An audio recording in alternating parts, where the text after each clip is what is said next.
Conta um Conto apresenta de Marcelo Fávaro, A Encruzilhada das Almas, terceira temporada.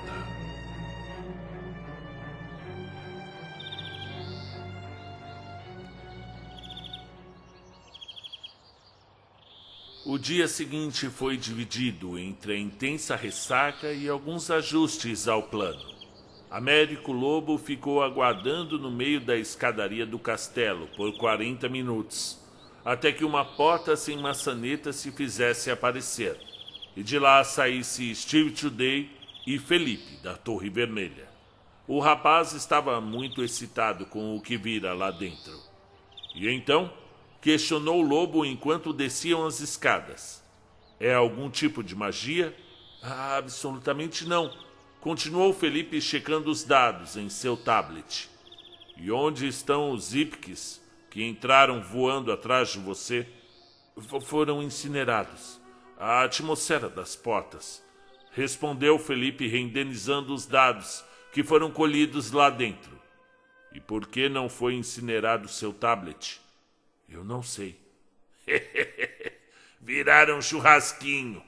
Steve sorria satisfatoriamente 2 degraus para trás. Se não é magia, o que tem por trás dessas portas? Matéria escura, professor. Aquele lugar todo não interage com matéria comum, nem consigo mesma. É a coisa mais maluca que eu já vi na vida. E como você chama mesmo o lugar para onde vocês vão quando atravessam esses portais? Américo tornava a Steve com a impressão que o policial nunca levava uma pergunta sua a sério. A gente chama de Tilambuco. Já ouviu falar? Você não fala sério nem por um segundo? Não é possível que você só fala besteira e sacanagem? Calma, palestrinha. Eu tô só zoando. Vem cá, disse segurando o ombro do professor. Eu levei muito tempo para entender como a UNL funcionava. Eu sei que você odeia abreviações. Eu odeio palhaços, a vida é assim. A UNL é o universo não local. Não é passado, não é presente e também não é futuro. Mas de vez em quando dá para cair numa dessas épocas e ficar preso por lá. É perigoso, palestrinha. É bem perigoso. Você não vai querer estar lá dentro. Então não podemos usar as portas caso dê tudo errado e precisarmos de uma segunda chance? Questionou o Lobo enquanto saíam para o jardim. Ih, você anda assistindo muito filme ruim, cara. Veja, disse Today com um cigarro na boca balançando. Toda coisa que for feita no passado não vai alterar o futuro. Porque já aconteceu mesmo antes de você saber que um dia ia fazer. Como é que é? Eu não sei explicar direito, mas é mais ou menos isso mesmo que eu disse. Veja o exemplo do professor Bernardo. Ele ria quando criança da professora dele insistindo que uma nave caiu do céu para o fundador da cidade. E que de dentro dessa nave saiu uma alma que deu nome à cidade. Bernardo até protocolou um pedido, já mais velho, solicitando a mudança do nome do município, subtraindo o das almas.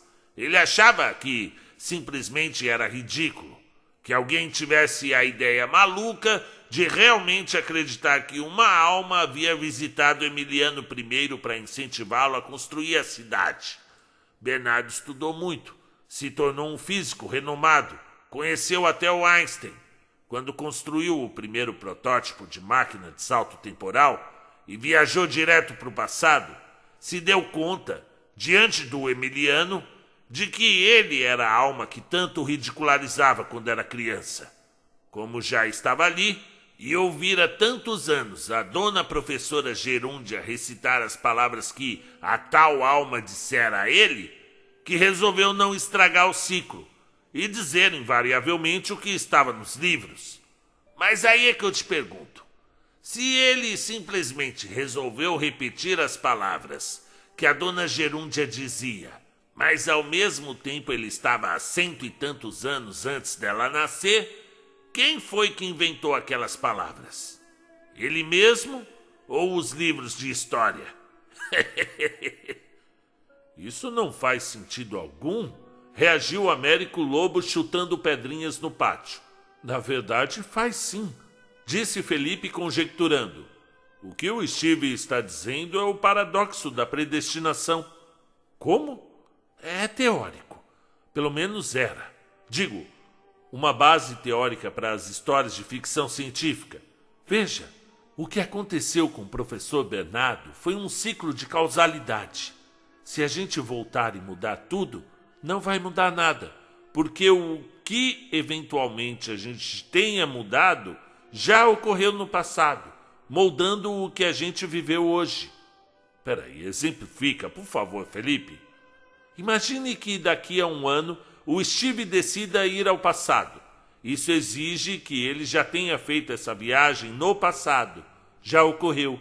O professor Bernardo só nasceu porque o eu dele posterior voltou antes e convenceu o fugitivo Emiliano a fixar morada lá naquela montanha e construir a cidade, para que 100 e tantos anos depois o próprio Bernardo nascesse. É o paradoxo da predestinação.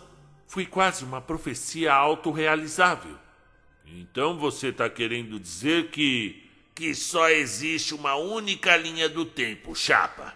Mesmo que se possa ir para frente e para trás, nunca vai mudar a linha atual. Porque o que quer que você venha a fazer, já fez, já mudou o passado. E o paradoxo do avô? Reagiu o Lobo inconcluso. É a história da carochinha. Steve cuspiu ao chão, pisando em cima. O Jarbas trabalhava dentro da UNL. Era cientista, obcecado por descobrir os efeitos da mudança do tempo. Ele cometeu o extremo de voltar e matar o avô em 1948. E quando voltou para o presente, nada aconteceu. Nada. Perguntou pra avó dele, que depois de umas pingas, confessou que o pai do Jarbas nunca tinha sido o filho do avô, e sim de um patrão para quem ela lavava roupa. Que o avô tinha sido morto pouco antes dela ter engravidado. Resumindo, na história original, o vô já tinha sido morto pelos Jarbas, antes dele nascer. Sempre tinha sido assim. Então tudo é predestinado, suspirou o Lobo. Então teremos apenas uma chance contra tudo o que vem por aí. 2 andares abaixo, vencendo a umidade das pedras, o doutor Gabriel Montes se espantava com o que havia dentro do Clóvis Montova, o dono da pizzaria, morto ao tentar abrir o comércio depois da Ave-Maria. Lama, Nicole. O quê? Tinha lama dentro dele, dentro da barriga dele. Ele comeu lama? Não, porque não tinha só na barriga. Tinha lama no pulmão, no cérebro e até nas veias sanguíneas. Peraí, temos um Mudman, então? Suspirou a mulher. Eu preciso de uma vodka, pelo amor de Deus, Gabriel. Eu vou mandar para o laboratório da UFMC para descobrirem de onde vem essa porcaria. Mas a verdade é que eu nunca vi uma coisa dessas. E nem em vítimas de soterramento, deslizamento, porra nenhuma. Muros altos de pedras que pesavam 200 quilos cada.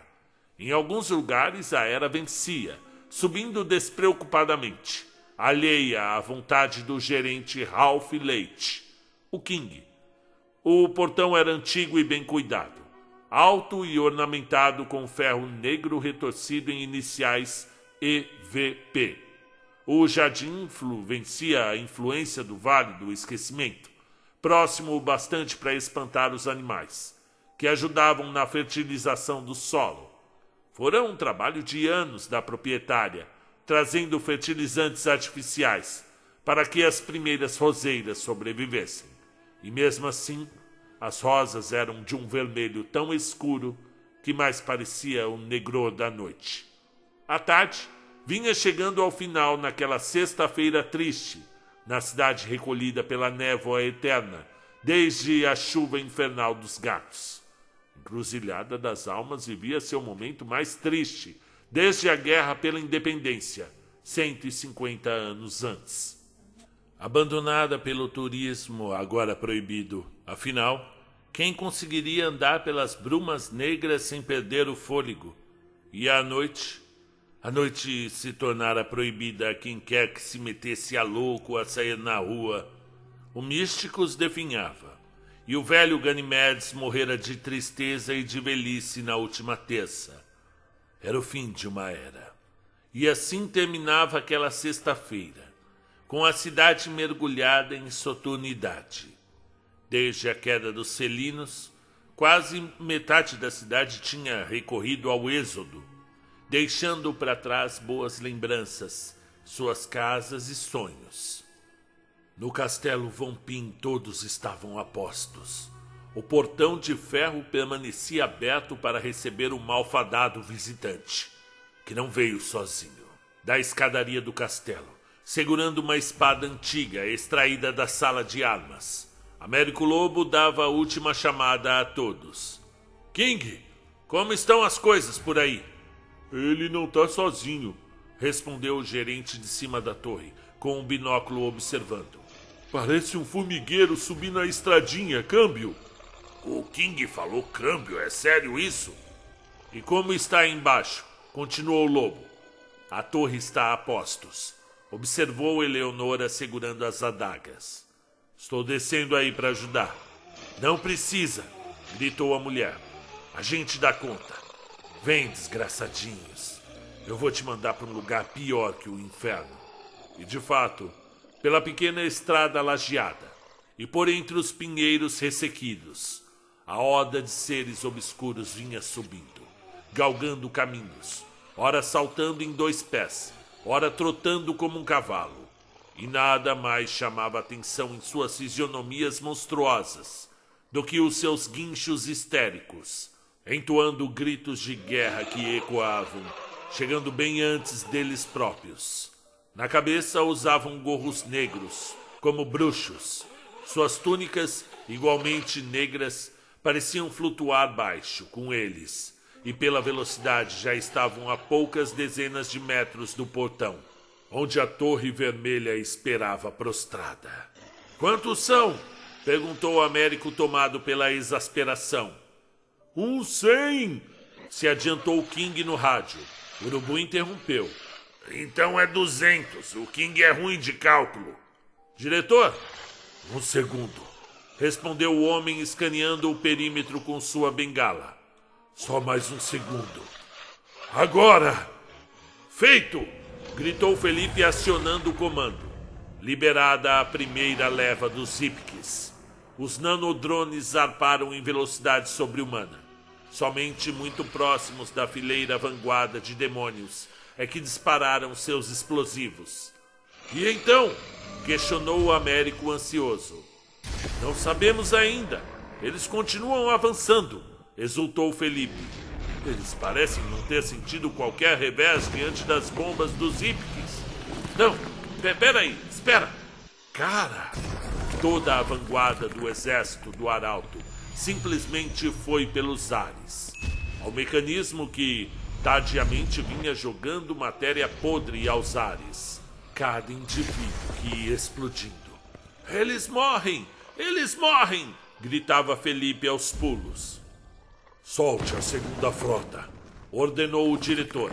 E lá se foi mais uma leva de drones, implodindo os monstrengos que berravam ao serem atingidos. Eles estão virando paçoca! Vociferou Felipe gargalhando. Está acontecendo, finalmente está acontecendo. Agora era LED, claramente emocionado e morrendo de medo, falando pela linha do rádio. Aí, Karuma, quem morrer por último ganha a aposta. Matsumoto, prepara a catapulta. Adiantou o Américo Lobo, correndo para a entrada do castelo. Eram 2 pinheiros velhos que ficavam nas laterais da fronte do castelo. Foram puxados até quase ao solo pela Land Rover branca e pelo Caronte negro. Aos galhos foram fixados outros explosivos, que zarparam zunindo aos ouvidos de Dona Matsumoto, de um lado do castelo, e Led Ferreira do outro lado, quando os dois, ao sinal do professor, desceram os facões nas cordas que faziam os pinheiros deitarem. Os orbes sentiram os coquetéis molotovs incinerando seus indivíduos, mas a ação da tropa de frente dos escaravelhos, ao contrário de intimidar, deu ainda mais ódio ao séquito, que agora já se aproximava do portão. Eles chegaram! A voz de Eleonora se fez ouvir no rádio. Vem! Vamos! Ouviu-se pelo fone de ouvido pendurado no pescoço de Rubra o utilintar de suas adagas, perfurando os 3 primeiros demônios que vinham sedentos para cima da Torre Vermelha. Felipe acionou as peles de combate, exoarmaduras criadas por motociclistas esportivos na Alemanha, sensíveis às mudanças que o corpo fazia. Os artefatos eram usados por ele, o diretor e a Rubra, que evidentemente havia encomendado a sua, da cor do sangue.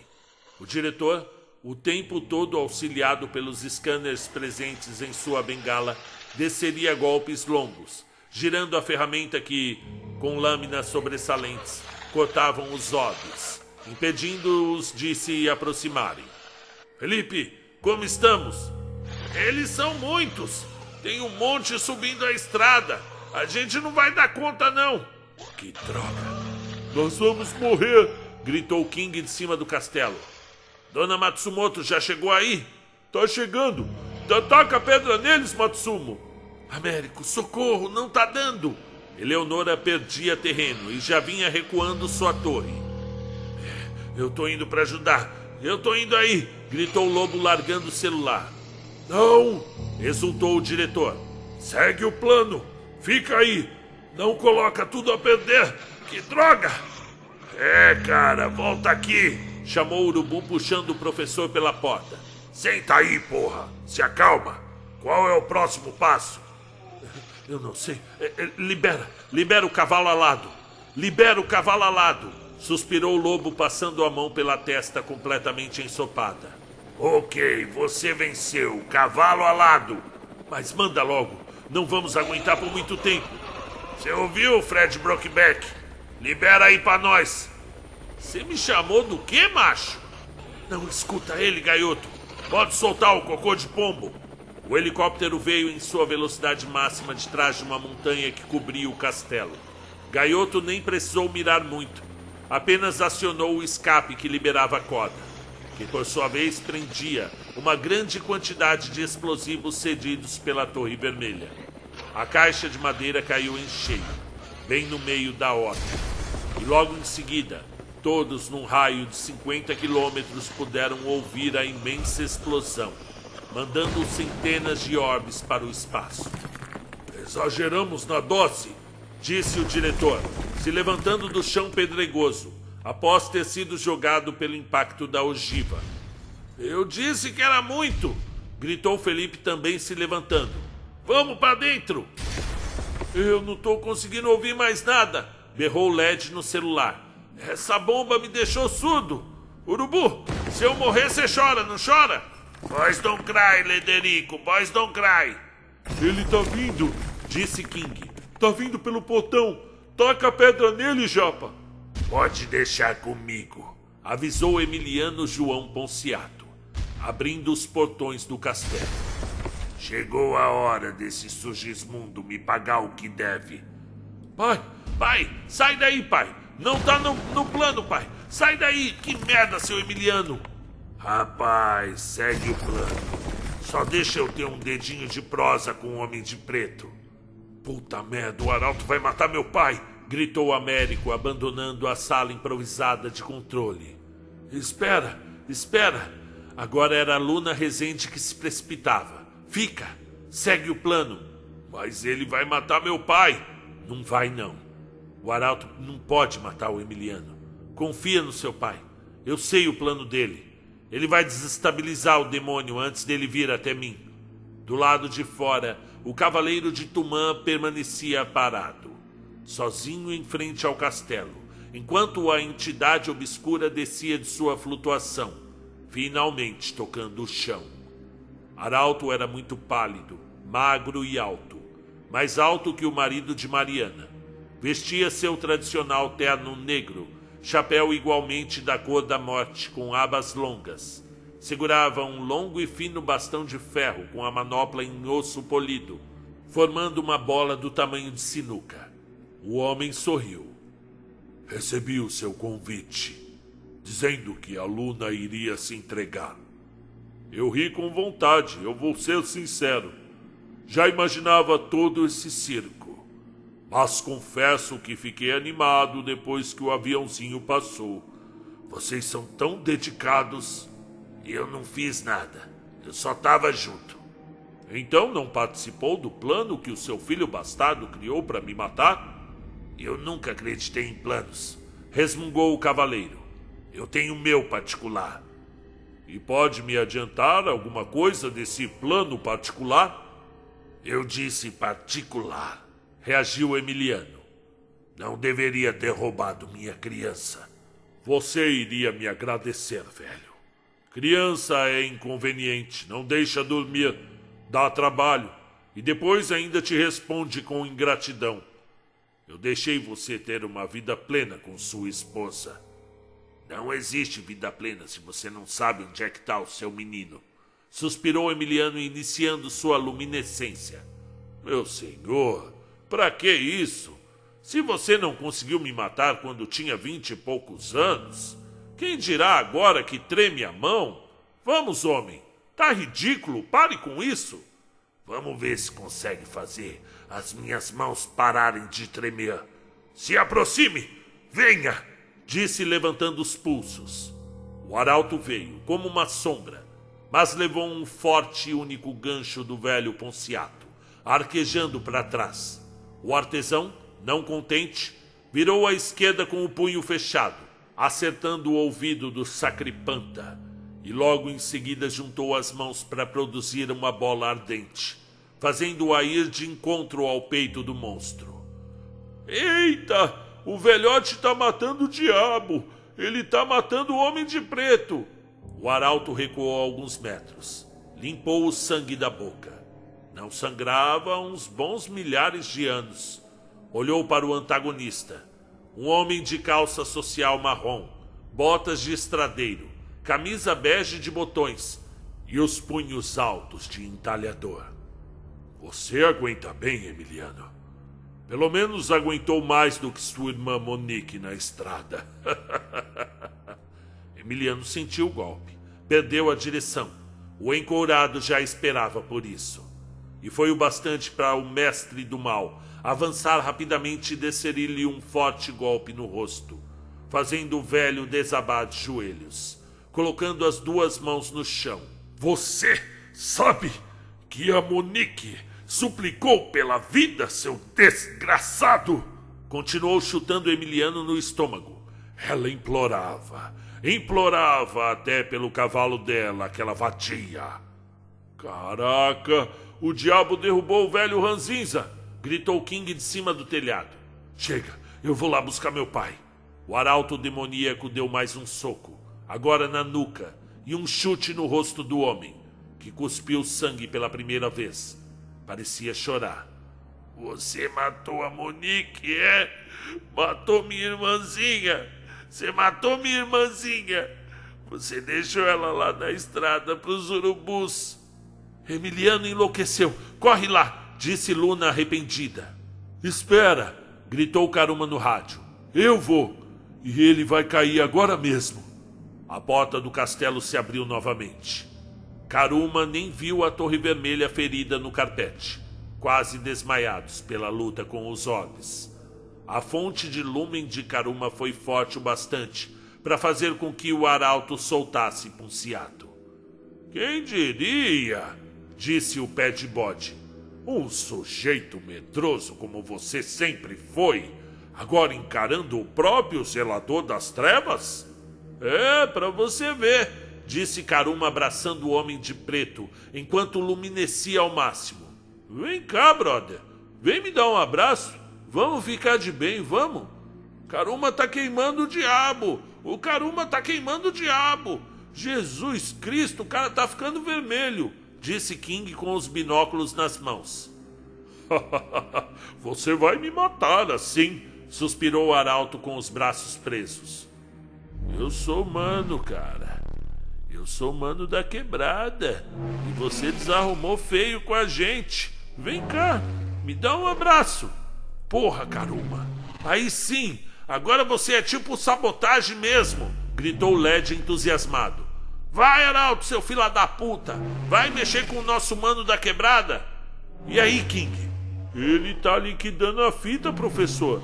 O Karuma tá matando o diabo. Tá fechando a conta. Agora era Nicole, da janela do segundo andar. É isso aí, Dalai Lama do mal. Urubu pulava de emoção. A funerária do rock é que vai resolver essa treta.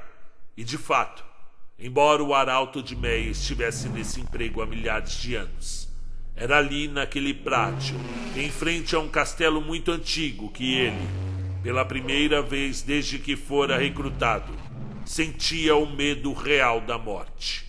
O pavor diante do desconhecido. Para onde iria se de fato perecesse? Quem o levaria? A morte? E para onde? Para o inferno? O inferno era ele. A não ser que tivesse um segundo inferno. Um inferno para quem se comportasse mal no inferno. O inferno do inferno. Sua alma congelou ao pensar nessa possibilidade. Era de fato assustador que houvesse camadas mais baixas do que o próprio reino de Meia. A inocência do arauto não podia conceber que para o mal não existe limites. Que o inferno era só o começo. O primeiro subsolo de um prédio infinito para baixo. Mas ele não iria precisar conhecê-lo. Não agora. O que o esperava era pior que a escala infinita de abismos do Tártaro. Ele não aguenta mais uns minutos, viu? Os demoninhos, amigo dele, já estão se afastando, berrou King de alegria. Ninguém sai do seu posto, ordenou o Américo tirando o chapéu. No pátio, a luz já cegava quem observasse. King protegeu-se atrás de uma coluna de pedra. Matsumo cobriu o rosto com uma toalha. Nicole fechou a cortina. Dorme, cara, dorme, dorme. Karuma estava calmo, porém constante. Já sabia que tinha ganho o duelo. E o arauto também sabia. Tentava dialogar, mas a luz entrava pela sua boca. Eu preciso. A cidade é do mal. Ela é do mal. Você não vai destruir a cidade, cara. Você vai embora. Tá na hora. Não vai, não. Você vai ter que pagar antes. O que foi isso, Karuma? Você matou a minha irmã, seu desgraçado. Você tentou matar a minha Mariana. Você levou meu menino. Emiliano, sai daí, para. Eu vou te matar, Arauto. Eu vou te matar. Sai daí, Emiliano. Sai, brother. Ele tá soltando. Larga ele que eu vou matar esse filho de um diabo.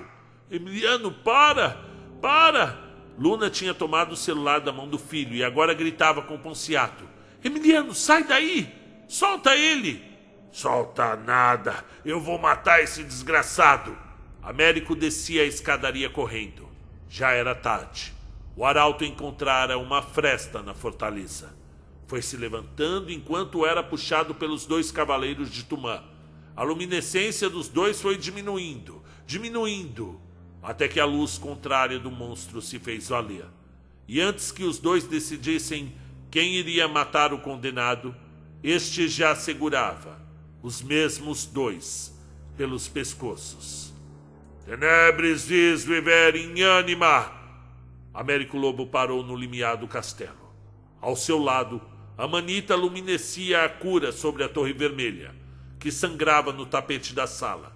À frente, o arauto de Meia sugava a energia dos dois cavaleiros, exaurindo suas forças ao limite. Volta pra cá, Poltergeist, volta pro plano. Ele vai matar meu pai, gritou Américo se precipitando. Ele vai matar você também, e a todos nós. Volta pro plano. Não posso. Desculpa, amigos. Vem, arauto. É a mim que você quer. Vem. Já. Espera um pouquinho. A manita voltou-se ao duelo. Seu pai vinha perdendo a cor, entregando-se ao fúnebre destino. Chegava ao fim o cavaleiro iniciado pelo próprio Guaraci. Não deu tempo nem do Américo e nem da sua parceira de treino salvar os respectivos pais, pois um vagalhão enorme veio destruindo a luta, levando o diabo consigo. Karuma caiu desfalecido de um lado, Emiliano chorando do outro, e o arauto levado pelo turbilhão que o atropelou. O que foi isso, King? Eu tô meio cego ainda, mas parecia um homem muito grande. Chegou como um trem descarrilhando. Parecia uma Kombi passando por cima do arauto. Ele pegou o arauto pelo pescoço, gritou Nicole voltando à janela. Desculpem, chorava Emiliano II. Eu estraguei tudo. Eu fiquei cego de raiva. Ele matou a minha irmã. Vem, pai, vem. Eu vou te levar pra dentro. Tá tudo bem, meu velho. Tá tudo bem. Pessoal, voltamos ao ponto de partida. O plano segue conforme combinado. Toda a comunicação era feita por microfones, grudados com silicone na parte exterior do ouvido, ligados em seus aparelhos celulares, numa conferência conectada por um aplicativo particular desenvolvido por Felipe e intermediada pelos Ipkiss. Emiliano e Karuma já tinham sido trazidos de volta para o interior do castelo, ainda intacto de invasões, e jaziam deitados ao lado de Eleonora, Felipe e o diretor. Karuma ainda desmaiado, Emiliano em prantos, e ninguém sabia onde estava o zelador de Meia. Os demônios estão voltando! Eles estão vindo! Gritou a Manita ao olhar pela janela. Quem passou como um trator por cima do arauto? Perguntava insistentemente o líder dos escaravelhos. Foi o homem da meia-noite, alegou Emiliano inconsolável. Foi o Léo Cátria. Quem? Meu amigo de infância. Eu vi o Léo Cátria morrer? Américo parecia perplexo. Não pôde reparar quando os primeiros orbes começaram a escalar a fachada do castelo.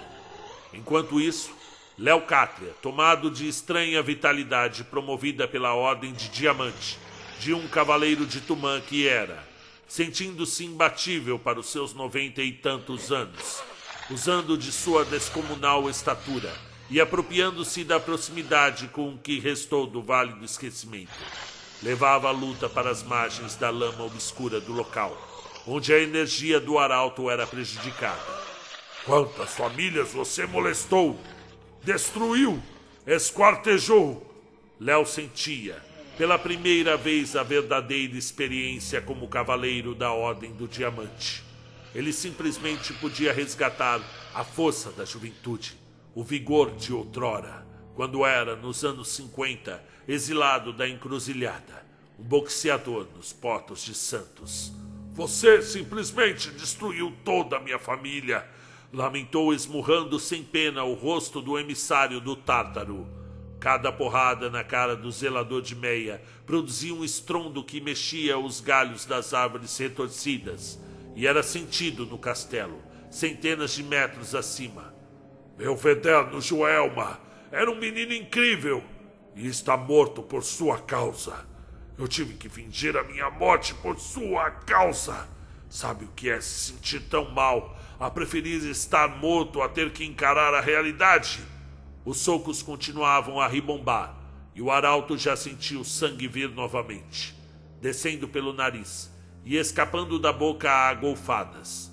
Léo parecia o pugilista ágil e devastador dos ringues sujos do posto 13. Agora sua mão gigante descia fechada, como um martelo na cabeça do homem de preto. E a cada martelada o arauto fechava os olhos e lembrava a sua família, milhares de anos antes, queimada no incêndio que o fizera tentar se matar antes de ser recrutado pela Ordem de Meia. Você matou minha menina, minha Monique, a melhor pessoa que já nasceu nessa cidade. Você tá vendo alguma coisa, King? Américo tentava reordenar o time, agora com esse respiro promovido pelo ex-homem do terno vermelho. Os bichos estão subindo. Alguns já quebraram a vidraça da biblioteca. Eles estão entrando. Os Ipkiss, por que não estão revidando os ataques? Porque o Renato tá desmaiado, respondeu a Manita da sala de visitas. onde cuidavam dos feridos. Pois acorde ele. King, abandona o posto aí. Segue o plano. Cadê o cavalo alado? Ah, égua. Cavalo alado voltando. Toca o berrante aí, seu moço. Vem, sobe aí, cowboy. Olha a escada de corda. Dona Matsumo já entrou? Na escadaria descendo. Consegue acordar o Felipe? Tataima, quem tá aí na sala de controle? Fala, Ledzinho. Tá com saudade? Tô eu, a Nicole e o Américo. Vai se fuder vocês. Me ajudem aqui embaixo. Os demônios entraram na cozinha. Estão descendo pra adega. Não deixa não, gritou a Nicole. Segura que a gente... Os demônios por todo o castelo destruíam tudo o que viam pela frente, enquanto o urubu, munido de sua pá de coveiro, detonava pelos corredores. Nicole vinha atrás com o soco inglês, mas acabaram se separando contra a vontade. Os orbes empurraram o legista para a sala de troféus, enquanto Nicole era encurralada entre a cozinha e a área de serviço. A coisa está saindo do controle, Américo. E sequer o arauto havia entrado no castelo. Luna se inclinava sobre as telas de segurança e a impressão que tinha era de que um enorme formigueiro havia se apossado do monte de pedra antiga. Móveis viravam pó diante da ação dos monstrengos, que embora fossem apenas um pouco maiores que um cão de médio porte, ainda assim eram ferozes e perigosos. No meio do campo, o gigante Leucátria finalizava a surra imposta ao algoz de sua mulher amada. Cada murro era uma batida de trem no rosto da entidade. Você vai pro inferno agora! Ameaçou o ex-apresentador de televisão. Arauto, já desfigurado, com calombos na cara, sorriu. Não, Leopoldo, eu não vou pro inferno. Eu sou o inferno, seu desgraçado. Eu sou o fogo que sai em labaredas. Eu sou a vermelhidão das paredes. Sou as prostitutas nuas dançando em cima da Bíblia. E sou também o bafo quente que sobe no rego quando a gente acorda e tem que mijar ácido sulfúrico no próprio pé. Não, seu Leucátria, você não vai me matar. A boca do arauto falava com os dentes moles, e o monstruoso retomava sua forma original, ao ver que o pugilista atingira a exaustão, e que agora, aos poucos e completamente apavorado, via-se voltando ao seu habitual estado de nonagenário, arqueando a coluna diante das hérnias múltiplas, buscando desesperadamente seu cajado. Mas já era tarde. O instrumento passado do antigo homem da meia-noite para o novo voou em seu rosto, empunhado pelo próprio arauto, quebrando imediatamente o maxilar do gigante, que caiu desfalecido no meio dos galhos. Amanita, na escuta! Fala, Rodrigo, Américo. Leve os inconscientes para o necrotério e tranque a porta. Eles são presas fáceis assim. Eles vão tomar um baita susto quando acordarem. Caralho, Led, faz alguma coisa, porra! Ah, Urubu, vai se fuder, eu tô preso no expurgo. Eles me trancaram aqui. No expurgo? Você mete o louco mesmo, não é? Sai daí, seu desgraçado. Nicole! Eu peguei o esquema. Dá na orelha deles. Eles ficam putos com isso. É só meter a bicuda. E o Karuma, tá melhor? Nem sinal, reagiu a filha. Tô ficando preocupada, tia. Leva ele pra respirar o ar dos defuntos lá embaixo, menina. Tira o pulso dele e me avisa. King, cadê o cramunhão? Tá subindo o barranco. Já botou o velho grandão pra dormir. E ele tá vindo furioso. Joga a bosta nele, então. O helicóptero fez a volta e deu um rasante soltando o que havia restado dos explosivos. O arauto ficou ainda mais nervoso com isso. Gaioto, sai daí agora. O arauto pode derrubar a aeronave, ordenou Lobo, reassumindo a torre de comando.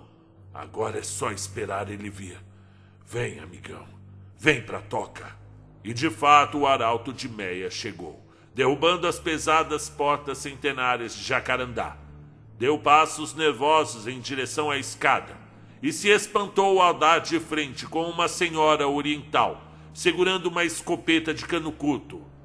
O que a senhora está pensando fazer? O enviado do mal perguntou, já perdendo a paciência. Eu acabei de derrotar 3 cavaleiros de Tumã. O que uma velha de olhos puxados tem para mim? Veja por si próprio, disse Dona Matsumo, acionando o gatilho. O plasma assustou aquele que nunca se assustava, mas dadas as circunstâncias, deu um passo para trás. E então novamente foi atropelado pela fera que vinha da sua lateral sem que ele visse.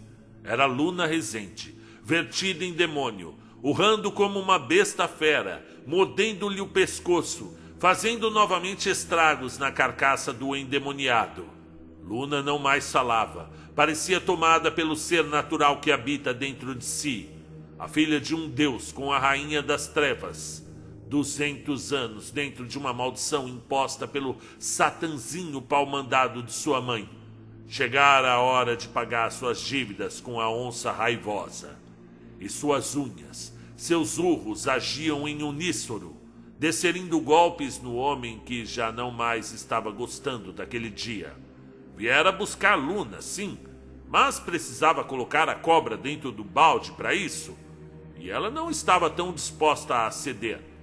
O homem conseguiu jogá-la na parede, tirando-a de combate por alguns instantes. Luna sentiu a idade, arqueou com as mãos no chão.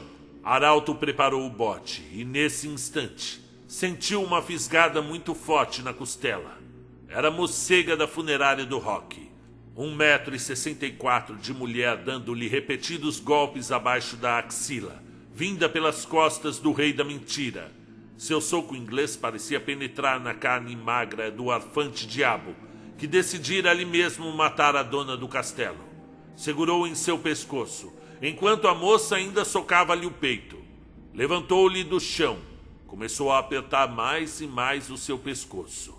A manita vinha subindo do necrotério, completamente exaurida de ter descido todos os inconscientes. Ao ver a tia sendo executada, reagiu rapidamente, espalmando as costas do Beelzebu.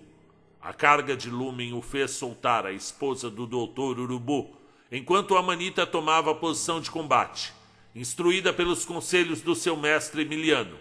Dobrou levemente os joelhos, ficando de lado, e esticou os braços. Era a hora de lutar. O arauto deu as costas para a porta da sala de visitas e sofreu com a decisão quando sentiu as adagas de Eleonora entrar em sua coluna.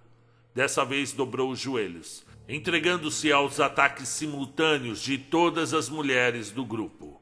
Luna usava as garras na barriga do homem, a manita em suas costas, golpeando com as mãos de Lumen. Eleonora conseguia imprimir golpes rápidos com a adaga, e quando todas cansavam, Matsumo disparava sua arma de cano curto, quando as lutadoras se afastavam e o combate já conseguia muito atrasar o emissário fúnebre. Bastava a ele pegar a Luna e partir para a destruição de Encruzilhada. Era essa sua missão, mas quando atentou a isso, Luna já havia desaparecido, e as escaravelhas, cada qual por um corredor. Etapa sangria concluída, informou Nicole correndo pelos corredores, com os olhos muito pretos de tanto lápis. O bicho pode se regenerar, mas tenho certeza que nunca apanhou tanto assim na sua vida. Apanhou que nem um boi ladrão, gritou o Urubu. Apanhou mais que tambor de terreiro, agora era LED. Mais que tapete no dia da faxina, King do helicóptero. Ele tá putaço, galera, e tá vindo atrás de mim. Traz ele pra cá. Américo tirava seu blazer, dobrando a camisa e colocando os óculos na mesa. Chegou a hora, Urubu. Luna chegava ao bunker, ainda tomada por extrema emoção raivosa. Ganhou um abraço do filho, ao encontrá-la na porta. Luna entrou. Américo e Urubu saíram. Pode pôr aquela musiquinha? Perguntou o punk ajeitando as luvas com os spikes. Na mão esquerda, a pá de coveiro balançava. Precisa mesmo de música? Com nós é assim, disse Urubu ao encontrar Nicole no corredor esbaforida. Pode ir, morceguinha. Mete o play no cassete pra nós. Nicole sorriu e puxou o marido pela jaqueta, dando-lhe um rápido e pornográfico beijo na boca. Corre no ponto zero, Américo Husky. O resto deixa comigo. Você tem certeza? O Quê? Fica sussa, meu nego.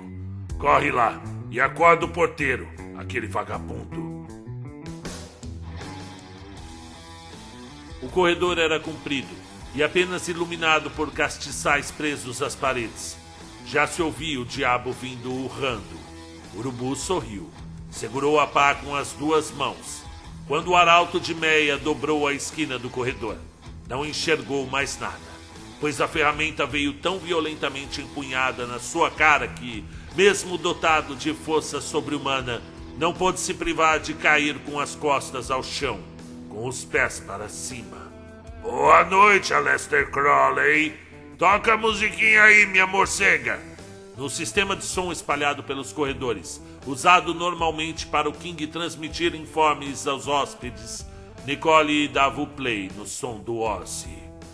Mr. Crowley, pam pam pam. Urubu pisava no meio do arauto de Meia enquanto cantarolava, tirou o coturno de cima do chifrudo e veio chamando. Pam pam pam, pam pam pam, vem Lúcifer. Arauto levantou-se ainda mais furioso. Abriu os braços guinchando e veio correndo atrás do Punk, que subia a escada dando gargalhadas que ressoavam pelo castelo. Passou por Américo, que, parado no meio da escadaria, aguardava seu maior adversário até então. Arauto veio parando e olhando para cima. Finalmente, encruzilhense, neto de Meia, cavaleiro da morte. Arauto, zelador da Imperatriz das Baixezas, marceneiro de profissão, perdeu a família num incêndio e vendeu a alma para reaver os seus. Você precisa pagar pelo que fez durante todos esses anos. Eu só segui ordens.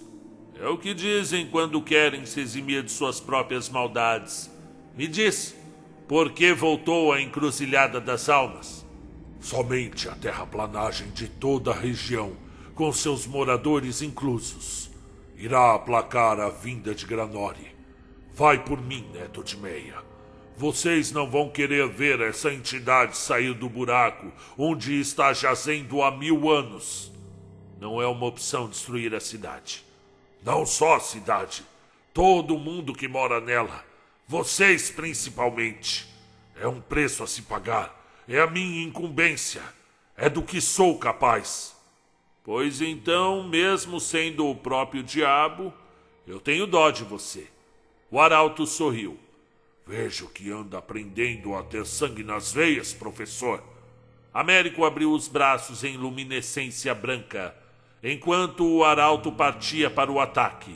Mas o professor não estava interessado em um combate. Não ganharia muito com isso. Sabia que a magia tumanista não tinha poder de matar um enviado das trevas. Estavam ainda no meio da escadaria da torre. O arauto segurou a camisa de Américo. Este espalmou de lado, jogando o demônio dentro da porta entreaberta. Américo sorriu e disse pelo fone: "Bola na caçapa!" e fechou a porta. Imediatamente os orbes desapareceram. "E aí?" perguntou Led Ferreira. "Acabou?" "Sim", disse Américo, descendo as escadas.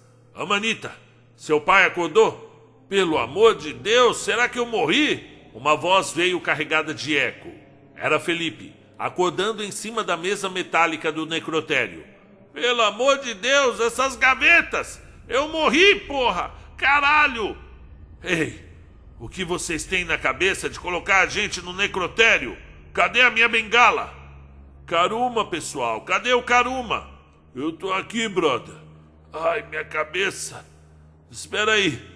Pô, seu Miyagi do inferno, eu tava pra matar o desgraçado." O arauto não ia morrer, respondeu Américo entrando na cozinha, toda destruída. "Vamos ter que pedir uma pizza, pessoal. Alguém pode resgatar o homem da meia-noite no bosque?" "Já não tá mais lá", respondeu Fred Gaioto. "Sumiu na escuridão." "Alguém me tira desse armário, pelo amor de Deus! A porta emperrou." Led gritava, tomado por um antigo medo de ficar preso em lugares abafados. Anoitecia. Emiliano João, envergonhado, já estava na picape com o motor ligado, esperando Luna. Américo pensou em ir se despedir dos pais, mas sentiu que o velho Ponciato não queria conversa. A dama selvagem entrou em silêncio no automóvel. Ainda estava muito tocada pelo acesso de raiva que tivera diante de Arauto. Não queria de forma nenhuma deixar aflorar sua besta fera. Preferia estar morta a deixar-se ser visitada por antigos fantasmas de sua existência bestial. Ficou incomodada ao lado de Emiliano, que guiava a antiga caminhonete pela estrada esburacada rumo à cidade. Já era ruim. Com esses explosivos lançados lá de cima, ficou intransitável. Você deveria comprar um carro novo, disse a advogada tentando se segurar, enquanto o veículo sacolejava. Não vendo meus oratórios para deputados e senadores, resmungou Emiliano mal-humorado. Luna ficou em silêncio por alguns minutos. O carro subia a montanha e já estava quase chegando à Praça Matriz. Acredito que a gente, possa entrar num acordo. Digo, nós três. Não há motivos mais para desavenças. Vai desistir de pedir a autonomia jurídica da Mariana? Deixarei um vídeo. Sei que em 2 dias ela volta. Mostre a sua esposa. E fique tranquilo. Não direi o que houve conosco durante esses 3 meses. E nem precisa, resmungou o homem forçando a vista na estrada. Ela vai saber, ela percebe assim que acorda. Por mais que você tome banho, ela percebe o meu cheiro na sua pele. Ela sabe que é cheiro recente. E só a sua sinalização de paz já vai mostrar para ela que estivemos juntos. Mas eu já sabia disso. Não sou criança. Estivemos juntos porque eu a amo. Eu te amo e a amo. E vocês são uma. Não consigo ficar com uma sem a outra. E vou pagar por isso. Vocês não terão mais problemas financeiros comigo. Deixarei tudo pronto com o meu advogado. Meus cartões, acesso às contas, investimentos. Nós não queremos nada disso, Luna, disse Emiliano ofendido. Vivemos bem com um pouco. Eu conheço seus gostos peculiares e simplistas. Entretanto, não considere essa ajuda como uma afronta. Eu quero apenas paz, Emiliano. Tirar umas férias. Quem sabe permanentes. E para qual país deseja passar essas férias?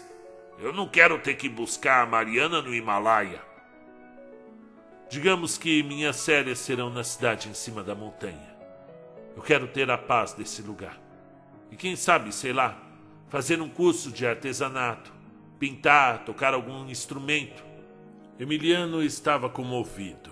Entraram pela barbearia e tão logo Luna percebeu. A névoa negra, ela sumiu. O domínio do Arauto acabou, veja. As luzes da igreja conseguiam ser vistas pela primeira vez em semanas. Emiliano teve de frear para uma moradora, que emocionada atravessava a rua para festejar em cima do coreto. A princípio os demais tiveram medo, buscando formas de acreditar que aquilo poderia ser um artifício do Arauto para pegá-los. Mas a presença de Luna ali, em pé, andando pela praça com seu salto alto, encheu de coragem os primeiros que abandonaram suas casas para ver a noite pela primeira vez depois de muito tempo. Um grupo de jovens começou a cantar. Estavam emocionados. Martelli, do Rock Bar, chorava de joelhos diante de seu estabelecimento. A cidade estava livre. Era hora de recomeçar. No castelo, embora houvesse apreensão, o clima era de festa. Aos escaravelhos! Urrou o urubu levantando uma taça com suco de uva. A Torre Vermelha, embora estivessem muito cansados, com hematomas pelo corpo, renderam-se ao happy hour promovido pelo grupo no meio dos destroços. Pelo meio da noite, já alcoolizados, espalhados pelo enorme quarto Elvis Presley, Nicole olhava para o corredor, ainda tomada de certo receio, lembrando-se dos momentos em que, horas antes, o próprio capeta corria atrás de si, como um cachorro raivoso. Sentiu arrepios nos braços. Correu fechar as janelas e junto com elas as cortinas. Achegou-se ao marido, grudou no seu braço e perguntou: acha que vai funcionar? De duas, uma. Ou ele fica preso naquele limbo, ou mata o tiozinho policial e volta com maior poder pra terra. O arrepio de Nicole voltou mais forte. Disse que iria buscar mais vinho, mas andou até a beira da escada, de onde se via a porta ordinária, sem maçaneta, no escuro, lá em cima, fechada. No momento em que Américo Lobo deu o encontrão, Arauto fora introduzido naquela sala, muito ampla, muito fria e escura. Andou por algum tempo, tentando encontrar a saída. Estava cansado e já não sentia mais a emanação dos orbes. Filhos da puta! Grunhiu tateando pela escuridão. Por favor, eu não quero ficar aqui! Me soltem! Que lugar é esse? O que é isso? Quem tá aí? Me solta! Eu vou matar todos vocês! Sentiu um vulto se aproximando. Tentou agarrá-lo, mas era possível.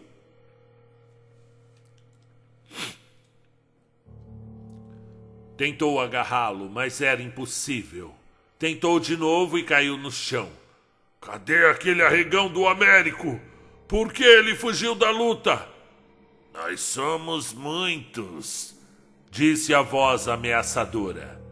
É tudo uma questão de olhar direito pro problema. Onde é que eu tô? Que lugar é esse? Esse é o lugar que os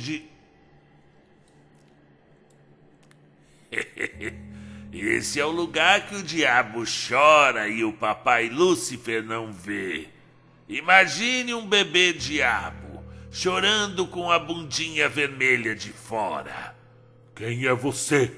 Eu sou a babá malvada do bebê diabo e eu vou esquentar sua mamadeira. Me espera aqui, disse se afastando. Espera! Não! Volta aqui! O caminho se afunilava até quase passar somente ele de lado. No final do corredor, uma cortina igualmente preta se abria, e então o diabo quase caiu. Era um parque de diversões. Era noite, e no meio do parque funcionava um enorme e luminoso carrossel. Tocava de seus falantes um instrumental odioso. Crianças muito bonitas e alegres sorriam em cima dos cavalinhos, que giravam ao som deformado que invadia os ouvidos do zelador de meia. O arauto avançou no brinquedo, agarrando um menino muito branquinho, com os cabelos muito negros tigelinha. Em 2 movimentos muito rápidos, arrancou os braços do garoto, que horrorosamente continuava a rir. O assassino pulou de um cavalo ao outro, enfiando os dedos finos e compridos nos olhos de uma garotinha ruiva. A menina, com as órbitas estouradas, continuava a cantar, agora mais forte, produzindo uma impressão muito assustadora até para alguém vindo do inferno como ele. O arauto seguiu de cavalo em cavalo, estripando cada criança, que sorria e gargalhava a cada investida do monstro. E depois de arrancar as tripas de todas elas e estar completamente vermelho de sangue, o encourado ouviu uma voz saindo dos falantes. Olá, bebê diabo! Eu gostei desse nome. Me lembra aquelas capas do Notícias Populares da época em que eu tinha entrado para a corporação. Mas que belo trabalho você fez, típico de um artista. É preciso ter um certo cuidado com os detalhes. Eu já tive em muitas cenas de crimes, bebê diabo. Muitas cenas de crimes. E confesso que você tem talento. Tem estilo. Mas precisa melhorar, Klaus. Não ouvia esse nome desde o dia em que sua família fora esturricada. E como sabe o meu nome verdadeiro? Essas portas têm um alcance magnífico, cara. Com paciência e um dedo bom, você consegue chegar a lugares e épocas inimagináveis. Eu vi o que aconteceu com você. É, meu amigo. Todo mundo já teve um dia merda na vida. É essa a sua desculpa? Porque seus filhos viraram churrasquinho, você resolveu aceitar o trampo do Beelzebu? Que bostão que você é, hein? Eu vou matar todos da sua família. Você deve ter filhos. É claro que você tem filhos. Eu vou afogá-los num barril de merda. Criativo, bebê diabo. Interessante. Vamos fazer o seguinte, cara. Olha só quanta criança tá chegando. O que você acha? Vinham mais 30 rebentos, ocupando os cavalinhos sem se importarem com todo o sangue e tripas. Gritavam, cantavam e sorriam. O carrossel começava a girar novamente, como se fosse apenas mais uma rodada. Vai lá, bebê diabo. Aproveita. O arauto limpou a boca com a manga da camisa. Levantou-se e novamente, um por um, ele destroçou, estripou, mastigou os olhos e depois cuspiu. Toda a carnificina durou mais 5 minutos. Ao final, sentou-se muito cansado no chão do carrossel. Puxou um cigarro e o acendeu. Parabéns, bebê. Foi bem melhor. E olha só que maravilha. Mais crianças. Mais uma leva chegava, gritando, fazendo algazarra, pulando em consonância com a música odiosa. Eles são agitados, sorria a voz no falante do parque. O zelador de Meia matou todos. E os outros que vieram. E depois. No fim do dia, completamente empapado de sangue e vísceras, estava deitado no piso do carrossel entre um cavalo e uma girafa. E as crianças não paravam de chegar, sempre gritando, sempre berrando, sempre cantando. Eu adoro essa molecada, disse a voz. Bem, eu vou também fumar um cigarro, eu tô cansado. Eu volto daqui a pouco. E fica tranquilo, viu? Eu prometo não me atrasar. Saiu por uma portinhola não maior do que sua própria estatura. Acendeu o cigarro, puxou a fumaça, soltou enquanto falava um palavrão. Fumou todo o cigarro e voltou para a portinhola, que saía justamente por uma lateral do trem fantasma. Toda a sua parede, que há 5 minutos era de um vermelho vivo e escaldante, agora era quase negro, sujo e comido pelo tempo. O próprio trenzinho, que até há pouco estava novo em folha, agora estava coberto de folhas, sem as rodas, comido pela ferrugem. Todo o parque estava corroído, sujo e desgastado. Ossos pelo chão, já escurecidos pela intempérie. Trovejava, embora não chovesse. O carrossel parcialmente destruído, trapos presos ao que restava de um cavalo. Sangue pisado pelo chão em manchas negras. Muitas folhas amareladas, galhos pelo chão e muito lixo. Algumas carcaças de pequenas costelas humanas, já completamente secas nos cantos sujos. Bebê diabo, cadê você? Andou pelo espaço abandonado. Deu a volta pela roda gigante, completamente comida pela ferrugem. Parou em frente ao barco viking. Bebê diabinho! Seu desgraçado! Ô, amigo! Você tá aí? Tá se escondendo de mim, é? O arauto vinha com pedaços de couro de crianças costurados pelo corpo. Sua roupa já havia virado pó. Estava mais magro e pouco lembrava qualquer menção a um humanoide.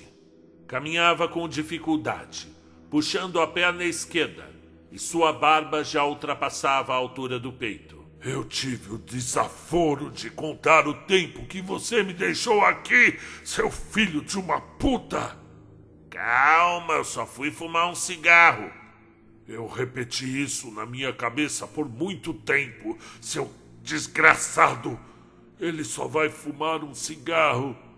Eu lembrei disso quando passou o primeiro ano aqui. E depois, quando fez 10 anos, que você tinha me deixado aqui preso.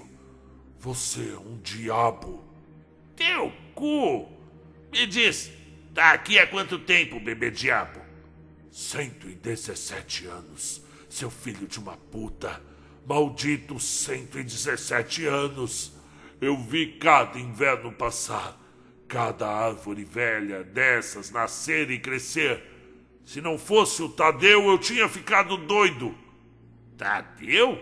É, aquele vampiro do trem fantasma, meu amigo. Steve olhou para uma estátua de resina de vidro encostada num poste de iluminação.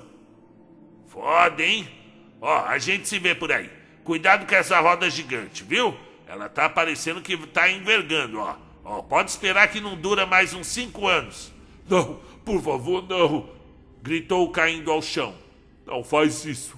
Não faz isso. Eu imploro.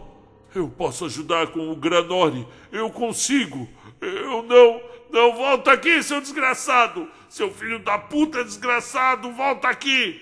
Eu só vou tirar um cochilo, eu já volto, porra. Ah, e eu não sou o diabo. Eu sou apenas o seu diabo.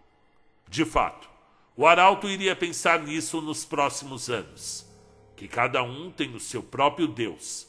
E que cada um também tem o seu próprio diabo.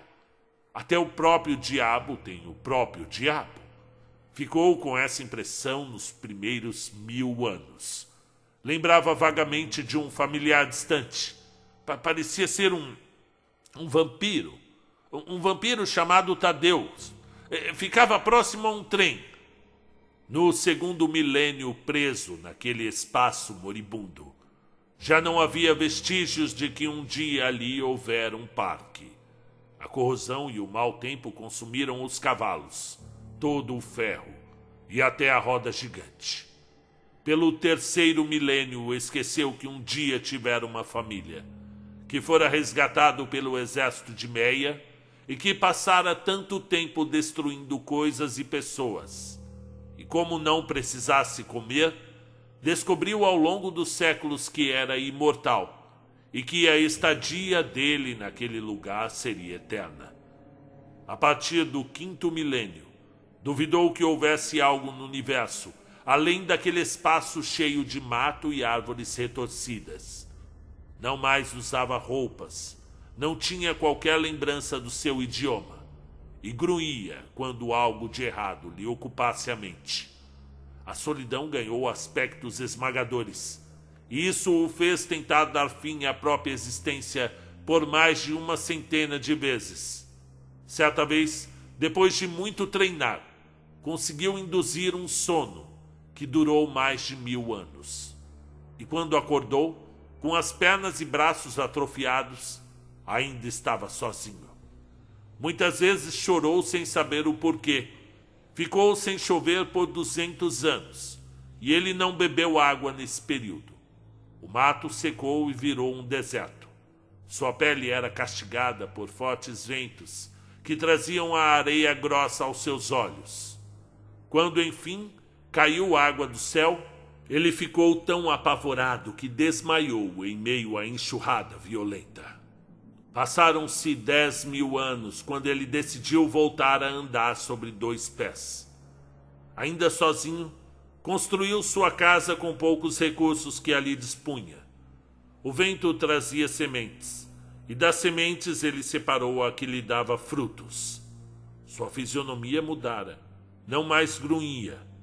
Passou muito tempo cultivando, mais de 200 anos pesquisando, preparando o solo, estudando as melhores épocas da colheita. Permaneceu nessa atividade até que veio a segunda grande seca. Quando voltou a chuva, ele não mais quis lavrar. Quem o observasse, diria que ele passou 1000 anos sem fazer absolutamente nada. E assim parecia mesmo. Mas o enjaulado passava dias e noites conjecturando, pensando, filosofando. Quem sou eu? Existe algo além disso? Por que estou aqui? Qual o sentido disso tudo? Eu sou o criador disso? Elaborou diversas possibilidades e decidiu que precisava guardar essas conjecturas. Para tal, precisaria de signos que simbolizassem sua filosofia. Levou 40 anos apenas elaborando um sistema de signos que poderiam carregar pensamentos. Desenhava-os no chão. Ficava muito nervoso quando chovia e tudo se apagava. Muitos anos se passaram. O homem se tornara forte e inteligente o bastante para entender o sistema da vida. Pelo menos a sua vida. Tinha seu próprio sistema de abastecimento de água. E mais anos se passaram, até que as primeiras formas de vida surgiram dentro do seu tanque de armazenamento. Gozava de certo conforto. Pescava, lavrava, induzia o próprio clima. Assustou-se quando o primeiro peixe se arrastou para fora do lago. Muito tempo se passou. Outros animais saíram da água. Ele se aborrecia e acabava matando as aberrações. Um dia deixou que ele vivesse. E outro saiu do lago. E mais um. Os bichos davam trabalho, mas o sujeito entendia que eles eram melhores que a solidão. Mais tempo se passou.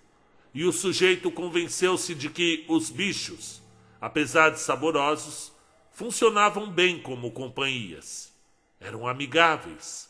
Muitos outros tipos de bichos saíram do lago, e tantos outros foram ocupando o espaço do sujeito.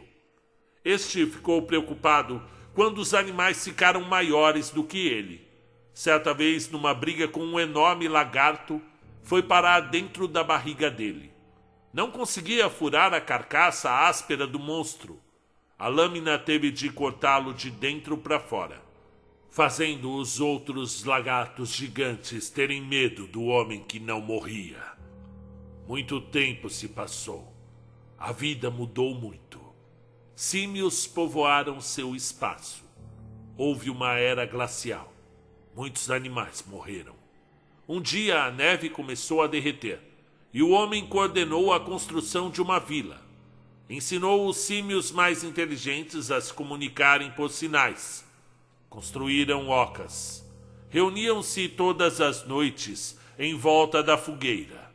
Uma certa hora antes de dormir, um dos símios vocalizou apontando para o homem. Uma! O homem se assustou. Nunca ouvira alguém dizer palavra. Levantou-se segurando a lança. O símio repetiu. Uma! Os símios levantaram e começaram a pular. Mexiam seus maxilares, tentando imitar o outro. Muito tempo se passou. Uma, ao longo dos milênios, ganhou um adicional T. Todos saudavam o grande rei Tumã. Imortal, sábio, correto e justo. Os símios que haviam batizado o líder há muito sucumbiram, dando espaço aos primeiros homens e mulheres pensantes. O reino de Tumã era vasto e próspero. O líder comandava com pulso e justiça, mas era misericordioso. Olhava o pôr do sol e agradecia a vida que tinha ali, mas era possível ouvi-lo chorando no calar das noites. Tumã era bom e justo, mas era triste e solitário. O rei tinha muitos amigos, mas um era especial. Cagé era um ótimo companheiro e dividia com Tumã as muitas dúvidas sobre a vida. Questionamentos, anseios, alegrias. Foi Cagé que aconselhou Tumã a contar sua vida. É preciso contar a história do nosso povo. Tumã pensou nisso por muitos dias. Certa noite foi recebido pelo amigo na sua casa. Cagé e a esposa ficaram muito contentes de ter o próprio rei à mesa com eles. Vestiram as filhas gêmeas com as melhores roupas para a ocasião. De fato, as duas pérolas da Tumanéia, a terra de Tumã, eram as mulheres mais lindas. Elas eram apenas crianças? Surpreendeu-se o rei. O tempo passa, meu amigo. Hoje são mulheres. São as mais belas do reino. Deixou escapar o monarca. A notícia de que o rei estava apaixonado correu pelos 4 cantos do reino. Era um forte rumor de que o grande rei, o deus Tumã, iria se casar. Só não se sabia com quem, Meia ou Tainara. Enquanto isso, o tempo passava, e o rei escrevia o seu livro sobre como criou tudo e todos. Passava as noites empenhado na ideia. Visitava o amigo Cagé, agora com amplas intenções, e o companheiro fazia bom gosto das visitas. Tinha carinho enorme pelo Deus Rei. Queria que seus netos fossem imortais como o monarca. Quanto às filhas, Meia é quem se perdia de amores pelo forte Tumã. Não escondia de ninguém que aspirava por ser rainha de Tumaneia. Tainara, por sua vez, mantinha a discrição. Amava, sim, o homem que visitava sua casa quase todas as noites. Porém, em respeito à irmã, mantinha-se em silêncio. Meia, ao contrário, se desmanchava em gentilezas para com o visitante. Mandava fazer bolos, doces, salgados. Sorria muito em sua presença e rejeitava a ideia de que o rei pudesse escolher outra que não fosse ela.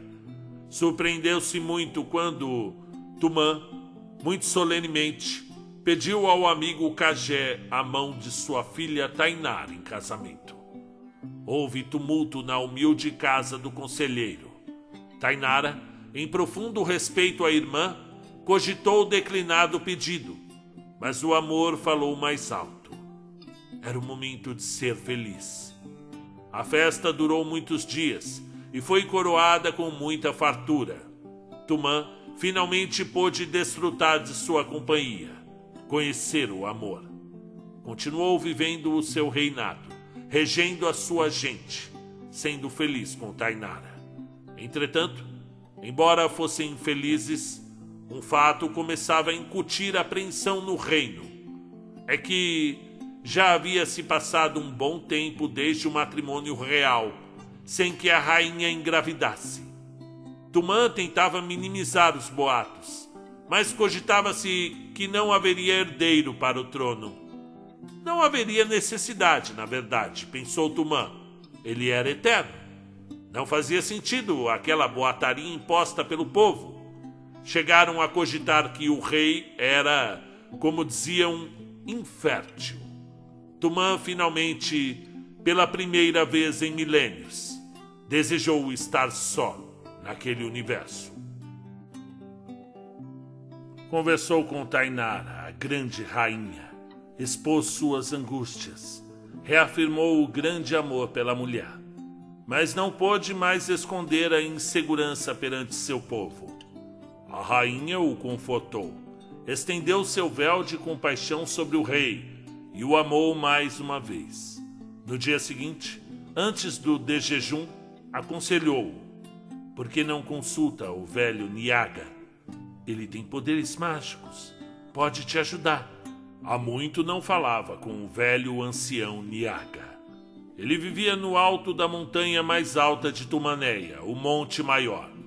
Tumã tinha visto Niaga nascer, é claro, como vira todos em seu mundo nascer, mas respeitava as barbas brancas do mago. Este era conhecido por adivinhar o passado, o presente e o futuro. Tumã tivera um desentendimento com o homem, quando este insinuou que o rei era mau, que tivera um passado terrível e que seu mundo era uma prisão imposta pelo verdadeiro Deus daquele lugar. Tumã baniu Niaga dos arredores do reino. Exilado, o velho seguiu seu caminho, chegando ao Monte Maior, estabelecendo-se por lá. Alguns súditos faziam peregrinação em busca dos conselhos do velho. Tumã, é claro, não gostava de saber que sua gente buscava o antigo desafeto para encontrar respostas, mas fingia não perceber. Tinha problemas maiores para se preocupar. E outra, dentro de poucas dezenas de anos, todos que o circundavam já estariam mortos mesmo. Não haveria o porquê de se incomodar.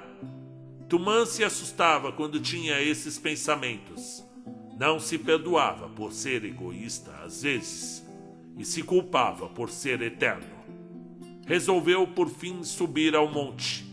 Eram tempos de calor intenso em Tumaneia Os mais supersticiosos creditavam a ausência de chuva e a consequente fome ao simbólico fato de que, por mais que tentasse, a rainha não conseguia dar ao seu povo um herdeiro para o trono.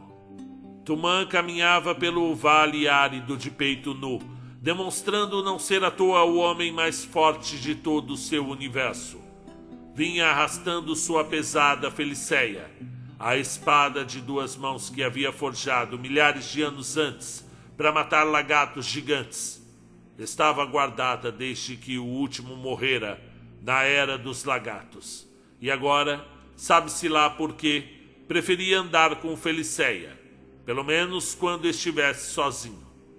Levou alguns dias até que conseguisse alcançar a cabana do velho Niaga. Este não sorriu quando viu o próprio rei trazendo a espada arrastada pela terra poeirenta. Não havia motivos para sorrir. Há muito espero sua visita, majestade. Gostaria de não ter vindo. Eu imagino, disse e seu olhar continuava a vaguear pelo horizonte. O reino. Muitas palavras estão sendo ditas nos corredores, nas vielas. Eu as ouço daqui. É um levante. Um levante? Ora! Quem? Como? Seu povo está perdendo a paciência, Tumã. A falta de chuva, a seca, a fome. Eles não aceitam que seus filhos morram secos, enquanto o rei continua forte e invencível. Você não envelhece, não sente a sede ou a fome. É um privilégio maldito, que seus súditos encaram como uma ofensa. Meu povo, seu povo te odeia, Tumã, e em breve você vai ver o quanto te odeiam. Mas contra mim o que podem fazer? Sempre fui bom com eles, sempre lutei para que todos comessem e tivessem teto. O poder atrai a admiração, na mesma proporção que atrai o ódio. Eles não podem te fazer mal. Mas a rainha... Tumã levantou-se ofendido. A simples menção ao ato de violência contra Tainara o deixava possesso. Fora verdadeiramente um erro procurar Niaga. Já ia se afastando quando o velho levantou a mão. Espere. Fique tranquilo. Você terá um herdeiro para o trono. Eu diria uma herdeira. E a seca vai acabar. Quanto a isso, você terá sua filha. Volte para sua terra. Diga ao seu povo que a Irã virá trazer de novo os tempos de fartura. Diga que sua filha nascerá para reequilibrar o novo universo. Depois que isso acontecer, volte falar comigo. Direi-lhe o que fazer. Tumã deixou o Monte Maior convencido de que Tumaneia teria um herdeiro legítimo. Chamou todos, clamou o que ouvira, e aos que duvidaram, revelou ser profecia de Niaga. E o povo acreditou. Pediram uma festa, e apesar de terem poucos recursos, Tumã autorizou que se sacrificasse parte da criação para que o povo tivesse um banquete. Fizeram vinho e beberam, todos felizes pela vinda da filha de Tumã. Nem todos, na verdade. A irmã de Tainara, a maliciosa Meia, não acreditou no que ouviu. Ficou tão cheia de ódio com a notícia que decidiu colocar seu plano em ação. A festa fora rica como há muitos anos não era. Beberam, comeram, dançaram. O rei pendia no trono. Fora um zelador de Meia que avisou Tumã que Tainara o esperava no quarto número 7. Tumã estava zonzo de Nécia, a bebida dos reis. Chegou ao aposento e encontrou Meia, vestida com as roupas da irmã. O rei possuiu a cunhada com fúria que lhe convinha, enganado pela bebida e semelhança maliciosa entre as irmãs. O povo não aceitou bem quando, 3 meses depois, Tainara ainda não mostrava barriga. A gestação não era anunciada. Formou-se o levante. um grupo de afronta contra o rei, liderado pelo forte Catan.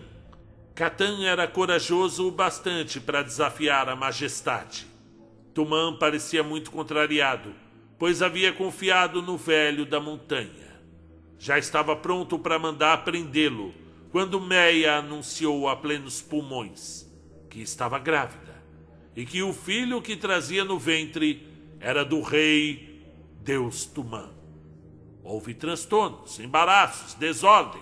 Tainara não cria que o marido tivesse coragem de trair-lhe, e o deus de Tumaneia bufava de ódio, gritava e batia com suas fortes mãos nas paredes. E ficou ainda mais possesso quando Meia explicou como engravidara. Fora vítima de uma enganação. Tainara se trancou nos seus aposentos. Meia invadiu o quarto de Tumã. Ainda há tempo de salvar o seu reino. Fique ao meu lado. Teremos nosso filho e vamos recuperar o domínio da paz.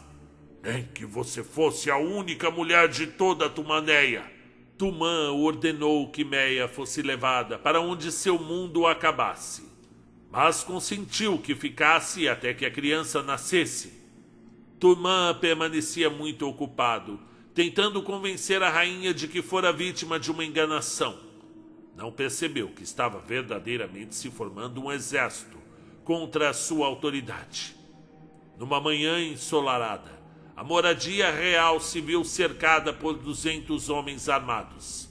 Era o levante comandado por Catan, o corajoso. Pediram a rendição do rei, para o bem de Tumaneia, que ele permanecesse preso por 1000 anos no calabouço do castelo. Catan exigia que Tumã, voluntariamente, já que não podia ser morto, deixasse o trono. O monarca considerou o levante uma afronta à sua autoridade e ordenou que seus guardas prendessem os revoltosos.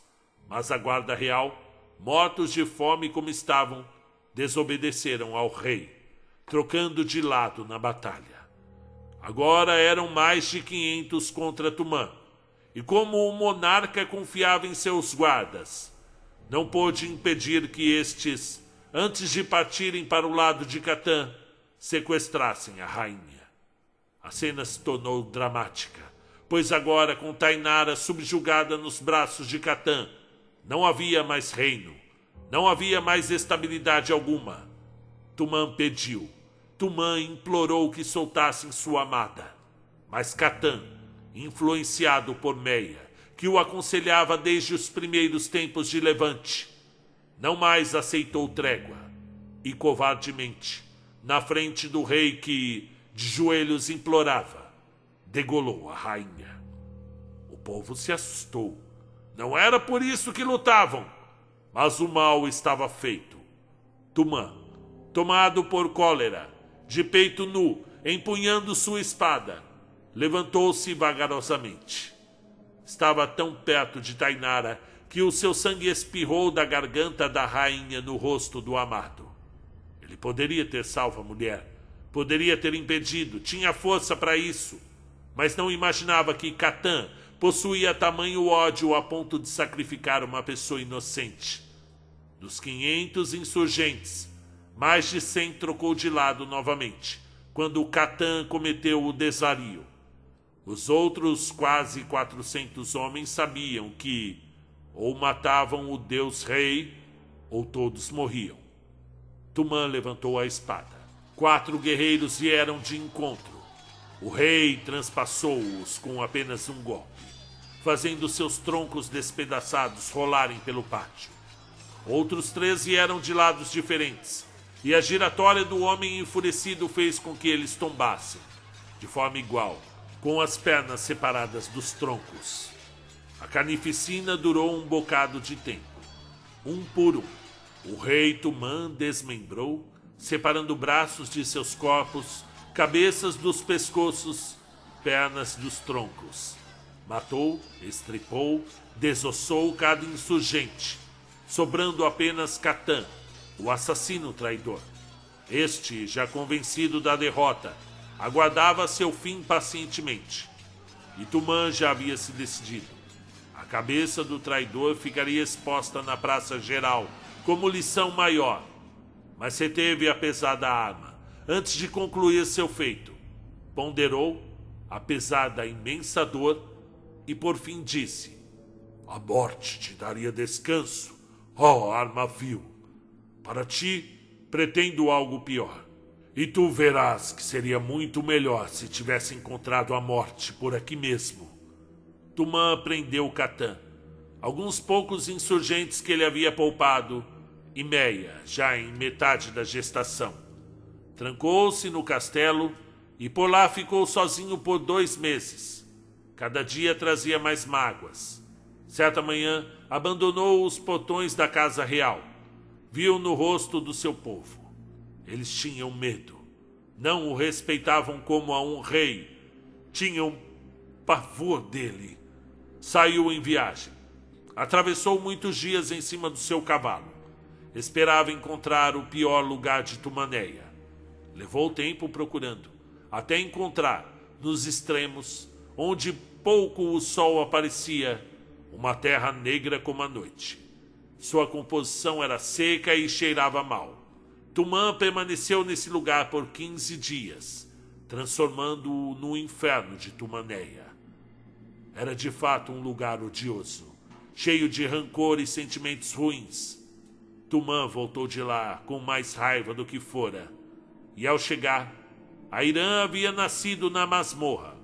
O rei tomou a menina dos braços da mãe e ordenou que Meia, Catan e seus poucos seguidores fossem levados ao inferno que havia preparado para eles.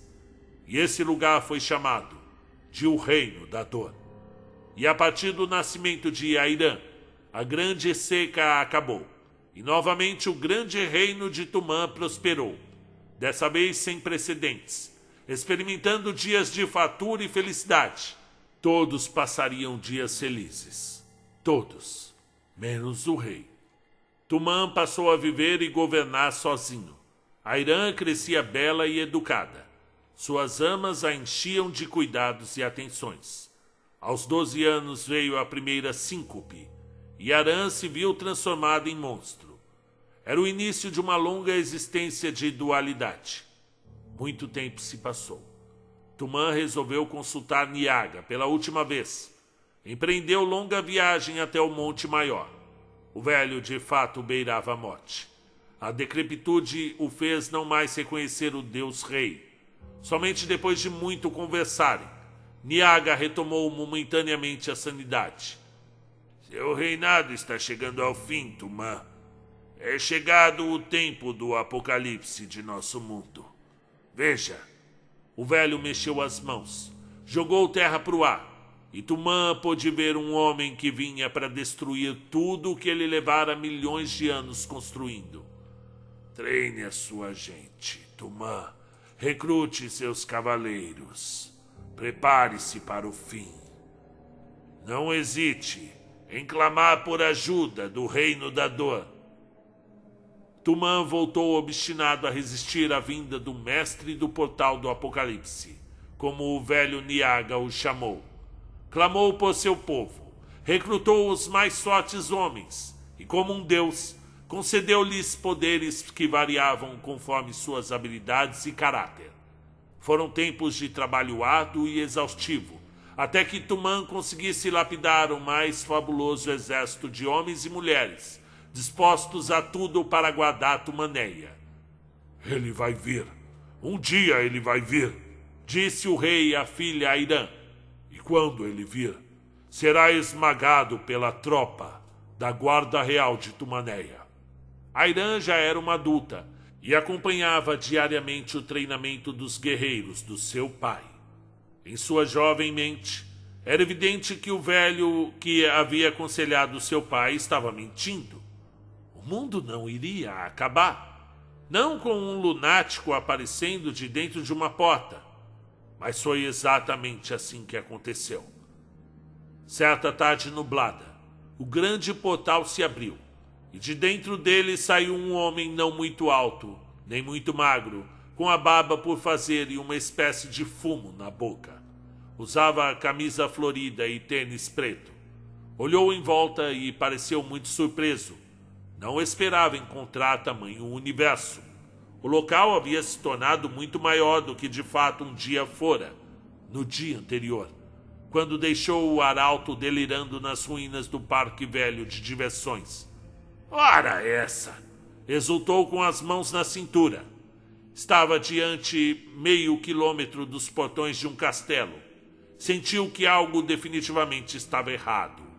O grande portão de madeira se abriu para que meia dúzia de cavaleiros partissem disparados, em direção ao velho mestre das portas sem maçanetas.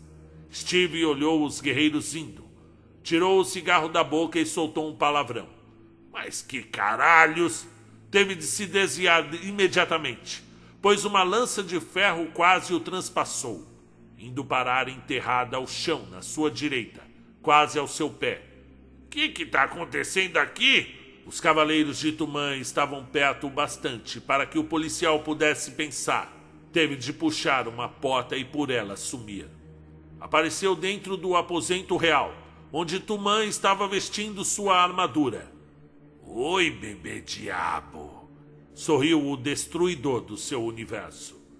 O tio veio te buscar. Nossa, você tá fortão, hein? Andou fazendo crossfit? Como ousa invadir os meus domínios? E o que é isso de crossfit? Nem queira saber, bebê diabo. E então? Saí ontem à noite e você estava parecendo um doido varrido no que restou do parque de diversões. E agora isso aqui tá parecendo um universo de Minecraft? Que você andou aprontando por aqui? Disse caminhando pelo aposento. Guardas tomavam posição para atacar o guardião-mor dos portais. Você só pode estar escarnecendo o nosso rei, e por isso vai pagar caro, disse o primeiro secretário, empunhando a espada. Calma aí, campeão, segura tua onda. Steve esticou os braços, sem saber ao certo se o seu poder dentro daquela dimensão estava cumprindo o papel de traduzir sua fala ao idioma tumanista que, para ele, era absurdamente desconhecido. Está bem, chega de papo. Vocês estão ficando muito agressivos. Reagiu Steve com as mãos espalmadas para frente. Eu não sei exatamente de onde vocês saíram, mas... Nós é que não sabemos de que desgraça de lugar tu saíste. Esbravejou Tumã, ainda com sua espada levantada. A armadura reluzia enquanto o sol dimensional expulsava o dia nublado e entrava pela janela redonda do seu aposento. Estava pronto para transpassar o invasor com sua lâmina. E Steve, apesar de surpreso com aquele mundo crescendo em seu jardim, era experiente o bastante para perceber a iminência do perigo. Ai, caralho! Suspirou quando o homem de mais de 2 metros, dentro da armadura, deu 2 passos em sua direção. Foi o tempo dele apontar o espadão no pescoço e Tio Day puxou a porta sem maçaneta, onde Tumã tombou para dentro. E o policial correu atrás, fechando-a imediatamente. O vermelho sangue invadiu o ambiente, o chão, o teto e as paredes. Tumã arregalou os olhos. Seu grito foi ouvido por todos os ambientes do universo escuro. Steve chegou mais perto. Quem é você? E o que você quer? Eu sou o umbral da porta, bebê diabo. O quê? É zoeira, cara. Eu só cuido dessa bagaça. Me colocaram de porteiro dessa birosca e agora todo BO que acontece, algum idiota me chama pra resolver. Um porteiro? Você é um maldito porteiro! Um reles empregado? É, poderoso rei de lugar nenhum. Eu sou a porra de um porteiro. E você é um capacho do diabo que esqueceu o próprio nome. Quanto tempo eu te deixei naquele espaço confinado? 1000 anos? 10.000 anos?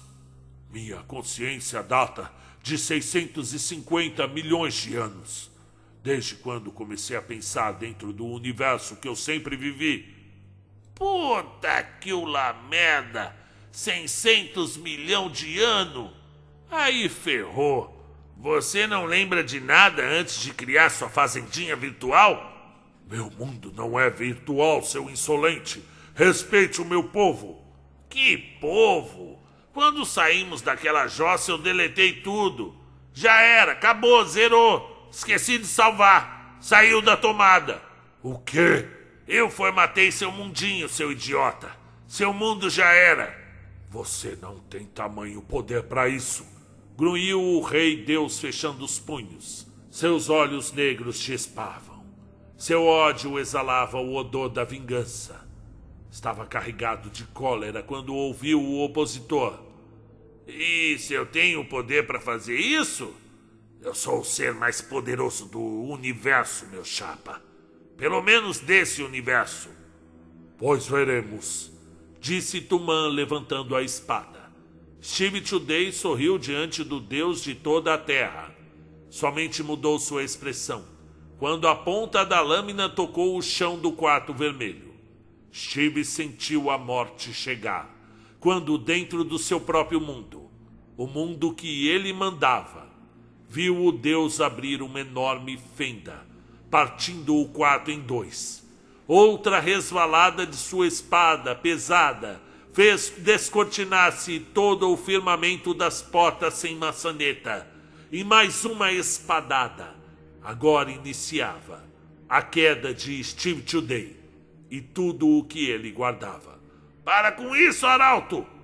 Esse não é o meu nome, rugia o gigante, distribuindo golpes que faziam a terra tremer dentro da dimensão negra. Golpeou, enquanto via paredes desabarem, tetos caírem e pisos cederem.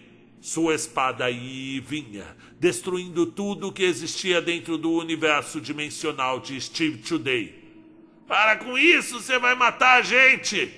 Você destruiu meu mundo, minha gente, minha Airã menina! Nós vamos saborear a morte e a destruição juntos. No universo real, Urubu traçava, diante de sua mesa de nogueira negra, um plano de recuperação da economia encruzilhense. Notou quando a Coca-Cola começou a tremer no seu copo. Levantou a vista. Era o King. Tá acontecendo alguma coisa.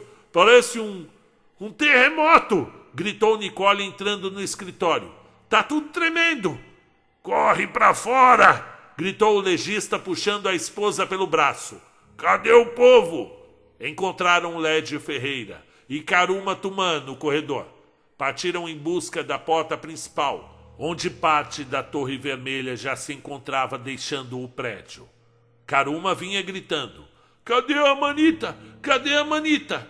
As primeiras pedras centenárias do castelo Von Pin cediam, deixando os seus lugares de muito outrora, para despencarem no lago, do deck externo e no jardim. Urubu correu tirar o Caronte Negro de perto dos escombros, que começavam a se avolumar diante dos olhos horrorizados de Nicole. Entretanto, ninguém estava mais desesperado que Karuma Tumã, que avançava sobre o castelo caindo para salvar a filha. Só se deteve quando viu a intensa luminescência brotada ala norte da construção.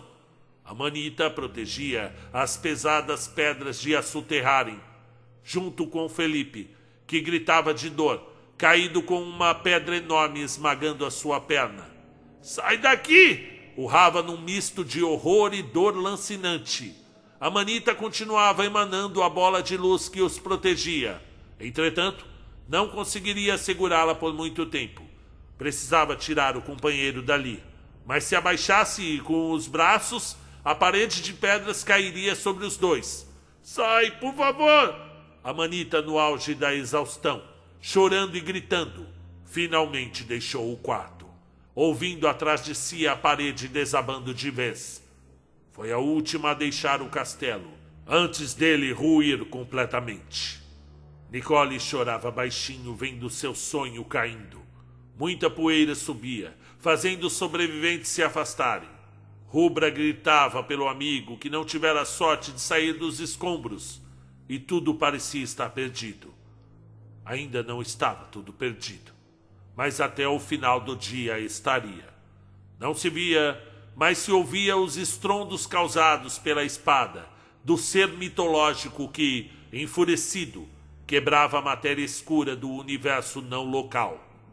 Todo o estrondo era acompanhado de fissuras que ameaçavam derramar todo o NL no mundo real. A fusão começava a se dar de maneira irreversível, quando Tumã finalmente ascendeu, caminhando com o peso de 1000 elefantes, pelo jardim do castelo demolido. Em uma das mãos, a espada de um deus. Na outra, completamente ensanguentado e inconsciente, Steve Judei, sendo arrastado pelo pescoço, completamente destruído. Parou em frente aos combatentes. Estes não o reconheceram a princípio. Tumã levantou o corpo de Steve e imperativamente perguntou: "Ele está com vocês?" Embora falasse o idioma Tumã arcaico, todos entenderam, pois era a voz de um deus. "Ele está com vocês?" repetiu engrossando a voz. Karuma conhecia minimamente o idioma do homem da armadura e custava acreditar que o próprio Tumã viesse à terra e estivesse enfurecido com eles. "Ele está com vocês?" "Sim, majestade", sussurrou Karuma, sabendo que mentir para um deus sol deixaria ainda mais zangado. "Mas que lugar é esse?" rugiu a montanha de músculos em forma de divindade. "Essa é a terra, mestre", continuou Karuma se curvando. "Pois farei com teu mundo o que esse monte de lixo fez com o meu." Led Ferreira estava ferido no ombro, a Manita fora de seu estado de controle, Urubu amparando Nicole. Quem conseguia minimamente fazer frente ao guerreiro de espada em punho era o diretor, que levantou a bengala cibernética. Tumã, possesso de ódio, ficou ofendido. "Um cego!" Largou Judei no chão poeirento para ir de encontro ao oponente, que o recebeu com muita dignidade, desviando da primeira esticada do braço do rei de Tumanéia. Na segunda tentativa, porém, conseguiu mandar o homem de cavanhaque pelos ares. A Manita, reconhecendo-o como responsável pela morte de Felipe, avançou em luminescência. Américo tentou segurá-la, mas foi inútil. Tumã mandou-a pelos ares, com um violento tapa com a costa de sua mão. "É que eu estou pensando?" perguntou Américo Lobo, arqueando o corpo em combate. "É sim, brother", respondeu Karuma com as mãos espalmadas em lumen. "Pois vai ser um massacre", suspirou Américo. Do lado oposto, Tumã empunhava a espada.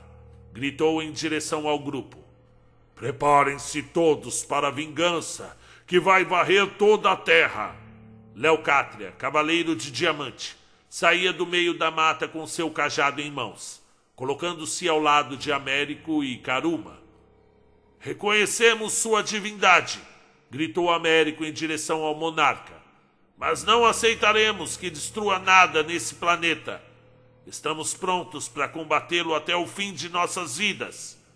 Os que não eram cavaleiros colocaram-se em pé, ao lado do trio. Nicole, Urubu, King, Gaioto, Led, Matsumo, Rubra. O diretor e a Manita chegaram feridos, mas eretos. Formaram um cinturão humano. "Vamos resistir!" bradou Américo Lobo. Tumã sorriu malicioso. Sentiu a emanação dos cavaleiros. Dos seus cavaleiros. Seu grito de guerra emanou pelo pátio. Imediatamente, seus cavaleiros perderam o brilho dos olhos, largaram as armas e vieram como robôs treinados para o lado do seu deus. Leocátria, Amanita, Karuma Tumã e Américo Lobo vagarosamente vieram para o lado do rei Tumã, como que possuídos. O monarca guerreiro tinha agora seu exército formado. "Cavaleiros de Tumã", ordenou o rei, "vindes a mim de todos os cantos. Conquistemos toda a terra." Do lado oposto, um séquito de condenados observava o levante dos guerreiros. Matsumo, diretor, Rubra, Nicole, Urubu, Led, puxando Steve Judei para o canto deles. King e Gaioto vinham tomando a frente. Seriam agora 9 renegados, sem poderes, a barrar a maior força da terra. Led encostou ao lado do amigo. "E agora, Uruba? A gente corre para morrer ou morre aqui mesmo?" Urubu, tomado de ódio e pavor, com a pá de coveiro nas mãos, gritou: Agora nós vamos ter que se fuder pra ganhar desse pela-saco. Mas esse pela-saco é um deus, urubu. E nós somos a funerária dos deuses fudidos. Fim da 3ª temporada. Olá, meu nome é Marcelo Fávaro e eu escrevi essa história um pouco na sala de espera de dentistas e consultas médicas, um pouco na fila dos supermercados, um pouco nos bares. Bom, foram bons momentos, com o celular nas mãos, pensando e me surpreendendo em como a história, ela mesma, se fazia existir. Ela mesma puxava para um lado ou para o outro. Na verdade, foram poucas vezes que eu tomei a frente para decidir. A própria história se escreve. Ela se impõe. Como que foi me mostrando que tudo é cíclico. Tudo acontece e volta a acontecer e volta a acontecer, como este caso do arauto ser, na verdade, uma recriação do próprio Deus Tumã. E mesmo assim, as coisas voltam em ciclos, né? Como ocorreu dentro do universo não local do Steve Today. Eu já imaginava que ele tinha uma presença muito grande na 3ª temporada, embora tardia. Vejam que ele apareceu nos últimos episódios, propriamente, né? Mas que trazia toda a chave para o universo de Tumã, dos desdobramentos da história, né? Fico feliz de terminar a temporada com a fala do Urubu, que é um dos personagens que eu mais gosto. Me sinto preocupado com Luna, já que o Cavaleiro de Tumã, Emiliano João Ponciato, vai também se transformar, pulando para o lado do seu Deus. Só que ele está na cidade, né? Como é que vai se dar isso? Será que eles vão estar dormindo e o Emiliano vai acordar? Me causa uma preocupação, já que a própria história vinha se desenvolvendo de forma que vinha se mostrando uma despedida de Luna, né? Não sei se é uma despedida de Luna do Emiliano, da vida. Será que ela está voltando para o seu universo como a Irã, né? E aí seria, não sei, né? Eu fiquei preocupado, sim, com Luna, com Mariana. Mariana vai ter que iniciar a próxima e última temporada. Eu prometo ser a última, já com esse desenrolar aí, e o Granor e os zumbis do Anhangabaú, né? Porque vocês sabem que tem uma história que anda um pouquinho na frente do que essa, que é dos zumbis do Anhangabaú, porque ela está um pouquinho, está um ano para frente, embora tenha sido publicado um pouco antes, né? Basta digitar aí. E traz a história do jovem Xavier, que é um vendedor de camisetas na Galeria do Rock, em São Paulo, que se vê tomado por um mini apocalipse zumbi que está ocorrendo na cidade de São Paulo e que faz com que ele e sua turma de jovens saia numa busca pela a cidade da montanha, já que eles ouviram falar por um tal de Karuma Tumã, de que a solução para os zumbis estava na cidade dos penhascos, a cidade em cima da cordilheira, e com certeza vai culminar aí com o final. Então eu vou escrever agora a 2ª temporada dos Zumbis do Anhangabaú. Eu acredito que até o começo do ano já venha pronta. Não vou me demorar aí tantos capítulos. Foram quase 20 capítulos, que iniciou no dia 1º de maio essa temporada da Encruzilhada. Então tomou o ano inteiro, quase, né? Então foi exaustivo, mas foi muito prazeroso. Eu gostei gostei de escrever, gostei muito de colocar a Funerária do Rock em 3ª pessoa, já que as 3 temporadas da Funerária eram em 1ª pessoa, com o LED contando a história. Agora, chamar os personagens pelo nome completo, né? Gabriel Montes, o Urubu, Led Ferreira, né? Quando era apenas o narrador em primeira pessoa, e também narrar em terceira pessoa o Steve Today, eu fico até meio sem jeito, já que toda a série do Steve, a primeira temporada, tem o narrador em primeira pessoa, ele contando a história, né? Então teremos segunda temporada do Steve, né? Lembrando agora que o universo não local ele foi desmembrado com a espadada, foi à força desmembrado, e Steve tem um problema muito sério agora para resolver. Então vem a segunda temporada do Steve.